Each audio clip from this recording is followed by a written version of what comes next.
I left Allen because I met Barry Diller.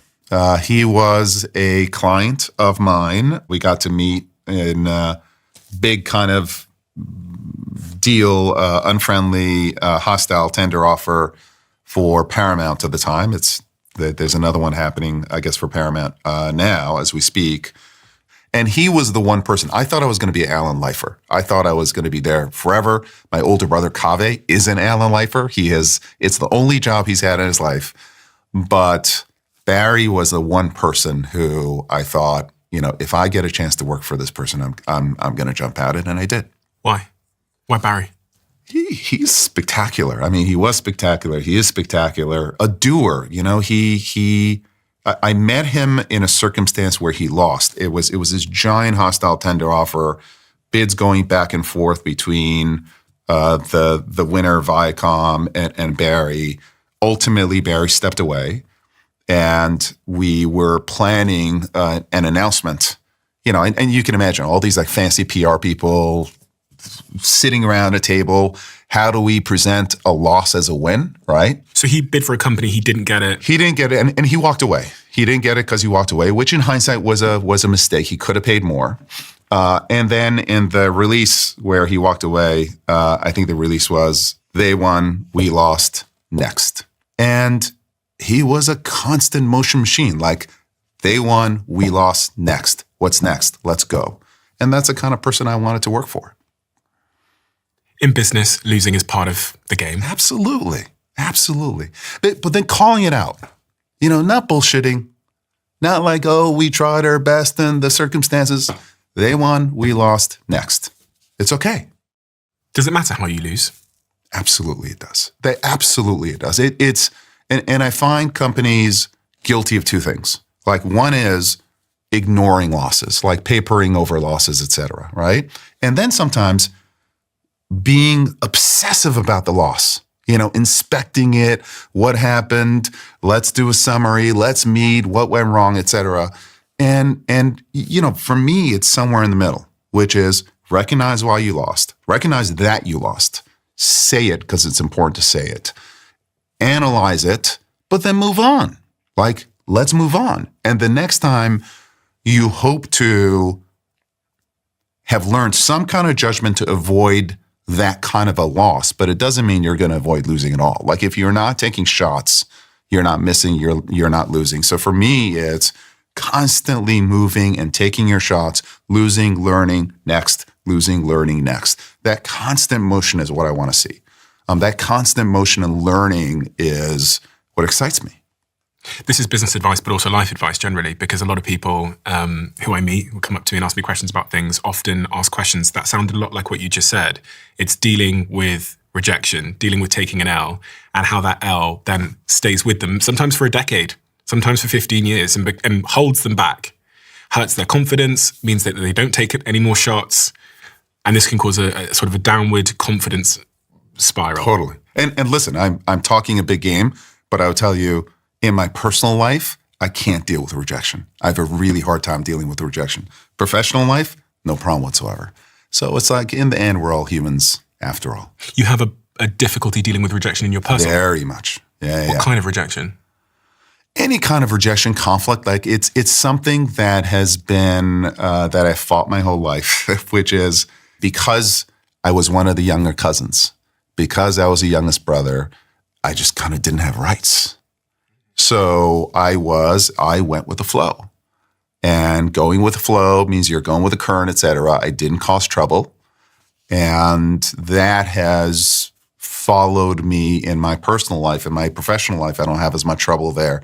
I guess my professional life to some extent is a mask because I get to be aggressive. I get to lose, et cetera. It's something that Sid, my wife, has really helped me with. But it is something in my personal life that generally I'm conflict avoidant. You're conflict avoidant in your personal life? Yeah, interesting. Yeah, definitely. That's not good in a relationship. No. That's why Sid's helping me out. I'm much better now. Yeah. I'm much better. But it's when I take those issues on, I have to fight myself. There's some core, if you and I were having an issue, and I was sitting down with you and saying, hey, I'm not happy about X or Y, I can feel there's a core of me saying, just let it go. But that's how resentment builds. And that's how relationships over a long period of time start moving the wrong way. So it is something that is at my core, but I actively fight. And I'm getting better at it, but I'm still on the learning journey there, I'll tell you that. Eventually you go on to becoming the CEO of Expedia. Yes. After, there was a couple of CEOs that came before you, but you became the third and took that company on. Very different job going from investment banking to being a CEO. Yeah. Now, there was a journey there because I went from banking to running deals, and I knew that I liked how companies worked. The thing that I liked about investment banking was that I got to see a lot there. I got to see really smart people, really cool companies build, but I couldn't go along with that journey. I was jealous of the journey that these CEOs were moving on. So then when M&A was a bridge to work at a company and build the company, I moved from M&A to CFO, Chief Financial Officer, because that's to some extent finance, but it's also being the CEO's partner and helping the CEO build. So I always knew the direction that I want to go in, which is, hey, at some point I want to actually be an operator. And then I had the opportunity to take over Expedia. The CEO at the time, Eric Blatchford, kind of said, yeah, big company thing, not for me. So he resigned. And honestly, Barry didn't have an alternative. Barry was the owner of Expedia. Barry was the CEO and chairman of IAC, which was a parent company of what became Expedia, IAC Travel. The head of IAC Travel resigned. I raised my hand. I said, maybe I could do it. Barry was desperate. He had no one else. So he promoted me to be CEO of IAC Travel. And IAC Travel was going through some difficult times. So we spun it off at Expedia. So that's when I became the CEO of Expedia, the public company. And I moved to the Netherlands of Seattle. In your job, just before you took on that role as CEO, you were buying businesses. So M&A is mergers and acquisitions. You were buying companies. Yes. What are some of the companies that you bought? Oh, we bought a lot of companies. We bought Ticketmaster. We bought Match.com. Bought Expedia, Hotels.com. And it was all about the theme that Barry and I were fascinated with was the movement of commerce online. You know, it was during that time. It was the late 90s, early 2000. And we saw it happening with our very own eyes, really with home shopping, right? It's a flat screen, it was a television, and you were offering products and people were calling up, buying those products electronically. And just the medium changed. The medium changed from a TV screen to an internet screen. And instead of calling, you could use HTTP.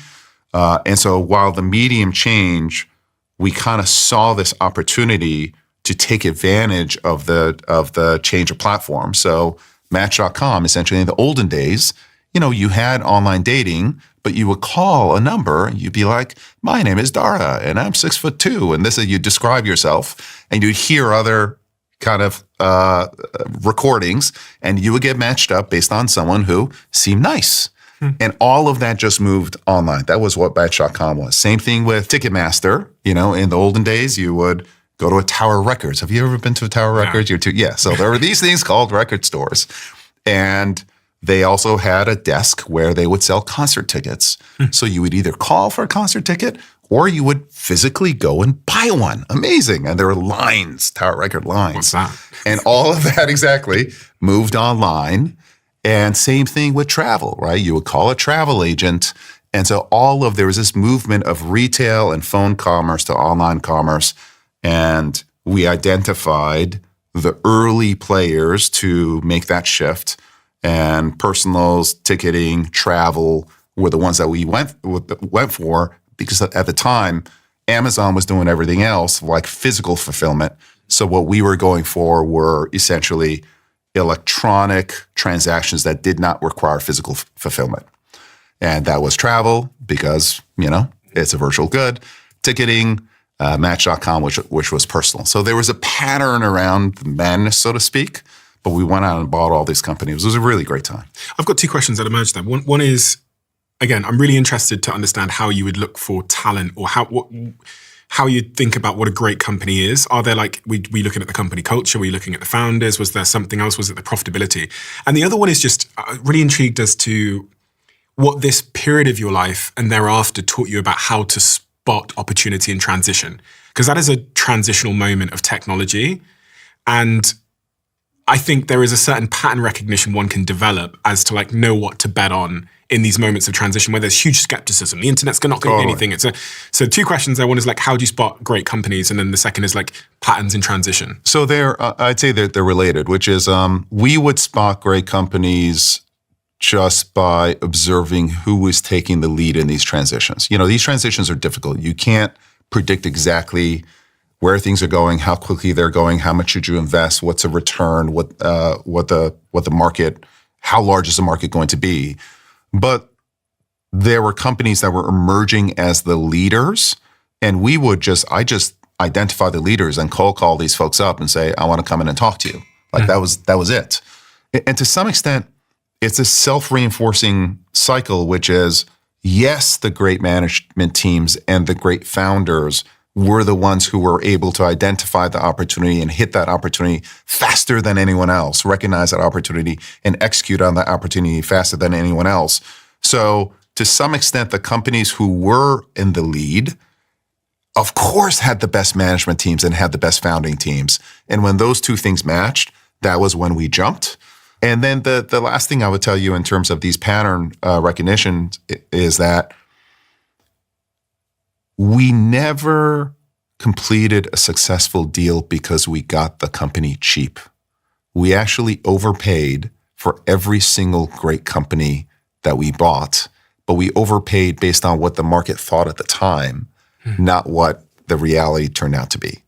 So I do think one of the kind of pieces of pattern recognition with me is just humans think about success and transitions in a linear way because time is linear.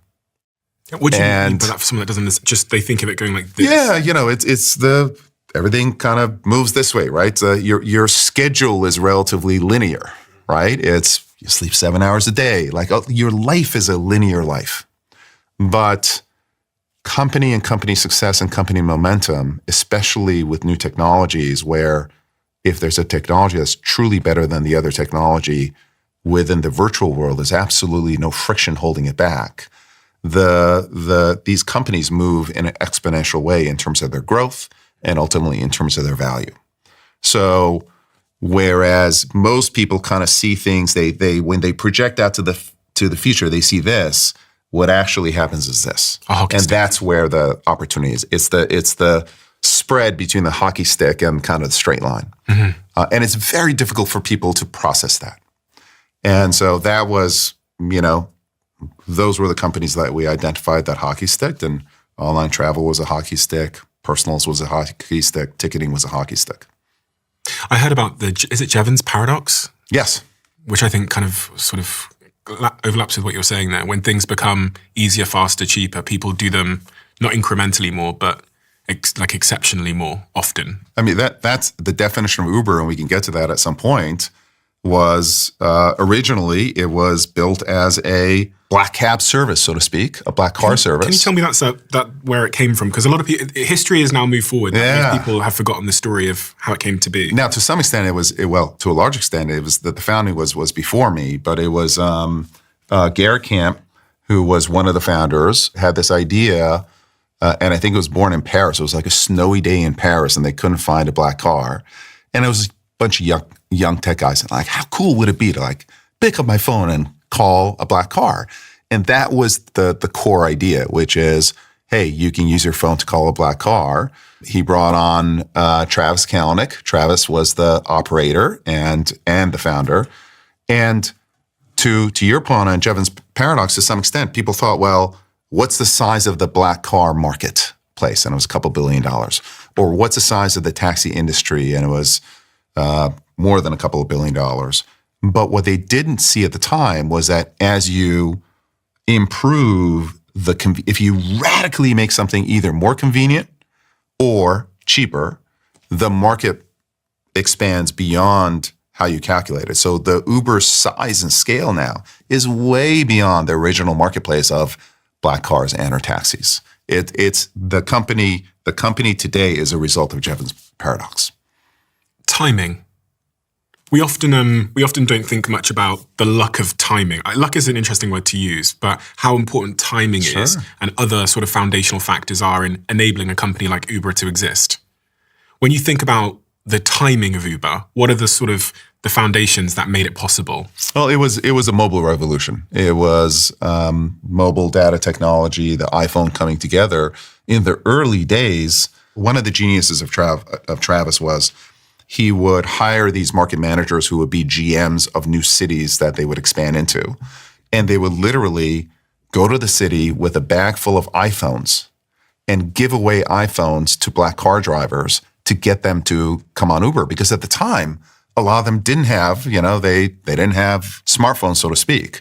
So the onset of the smartphone was that beautiful magic of timing coming together, and then aggressiveness of that founding team to understand that there's a pattern here, and I'm going to replicate that pattern all the world and raise as much capital as I have to get there faster than anyone else. That was the magic. But it was, again, yes, there's luck in there, but if that founding team hadn't been as aggressive in, blitz scaling, which is a term that folks used all around the world, company wouldn't be what it is today. Your transition out of investment banking into Expedia, CFO, then CEO. Listen, there's a stereotype in business that investment bankers and CFOs don't necessarily make the best CEOs because they might stereotypically over-financialize. Yeah, totally. Maybe be less risk averse, maybe be less, those kinds of things. And when I spoke to Barry, he did say the following. I'll just play it for you because it's better coming from him. He was not a natural leader because he had his career up until then had been on the financial side of things. So he really had not yet had the experience or opportunity to manage people. That came in a difficult way to him, and he mastered it. It didn't take him all that long. He mastered how to become a leader, and he mastered how to take ultimate responsibility for a company. Yeah, it was growing up under Barry was and by the way, I wouldn't be where I am today without not him as a mentor, because he's not like a mentoring kind of guy, but him as my leader, learning from him. But I'd say that the experience that really, really shaped me as it relates to Expedia was I did come in as more of a financial leader. Our leadership at Expedia.com failed. I had to fire the first person. I hired a second person, complete disaster. And so I was 0 for 2 in terms of hiring for our largest business. This business was 50% of our profits, and I was 0 for 2 in hiring. And so I went to Barry and the board and I said, well, if I miss hiring the third person to run the biggest parts of our business, then you should fire me. Barry quickly agreed. Yes, of course we will. So I said, obviously, I don't understand enough about the job to find the right person. So I think I've got to take the job myself for 6 months to a year to understand what is it that the job entails for me to then go in and find that person. And so for what turned out to be, I think it was 5 or 6 years, I ran both the holding company, Expedia Inc., which is a public company, and I ran Expedia.com. I was president of the largest part of the company. That experience taught me my operating chops. That experience actually taught me how is it that you operate a company? How is it that you run something? And that's a very different skill set from capital allocation and all the financial wizardry that people embark on. That's important. But what I discovered was operating a company, leading a company, organizing it, operating it, setting up the goals, getting the right team together. That's the part of the job that I loved. So it took me a while to get there. Like my whole life, my whole early career was in this financial sector, which I enjoyed, but I didn't find my true love, which is operations and running companies and running a technology company, until way, way later in my career. And I think to some extent now I've got both. I've got that financial part because it has to work, but the operations and the leadership part of the business is something that I love. And watching Barry take responsibility, take shots, go against the grain as aggressively as he consistently did, I think has made me a much better operator than what the counterfactual would be if I had another boss. 3 months into that role, the head of HR told you that you were scaring people. I'd forgotten about that. I think that was my job. Yeah. What's the context there? The context was that, first of all, turnarounds in technology are really hard. We were talking about the momentum thing when momentum is positive. In the technology sector, if momentum turns negative, it is remarkably difficult to turn it around. Yahoo is hanging on, but it was the great company, and you see where it is now. It's brutal when you get it wrong. And it always takes longer than you think. And it goes to, what I was talking about, linear versus exponential. Just like the curves up are exponential,